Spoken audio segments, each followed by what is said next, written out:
জাতীয় মসজিদ বায়তুল মোকাররমের দক্ষিণ গেটে বিকেলে হবে আওয়ামী লীগের শান্তি সমাবেশ। আর এই সমাবেশের আয়োজক ঢাকা মহানগর উত্তর এবং দক্ষিণ আওয়ামী লীগ।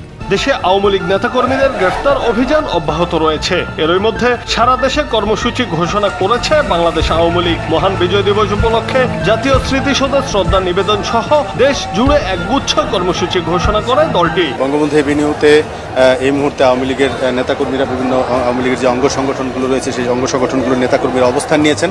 কখনো সত্যিকারের রাজপথের কর্মীদেরকে চাকরি করা যায় না, তারা তাদের রাজনীতি করছে আর আমরা রাজপথে আছি। সোজা কথা, আওয়ামী লীগ হচ্ছে আন্দোলনের দল।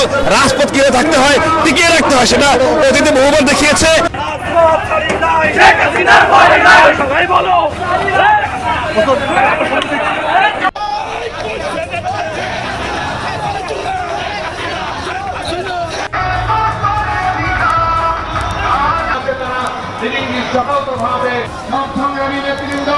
আমরা লক্ষ্য করছি 100 নম্বর ওয়ার্ড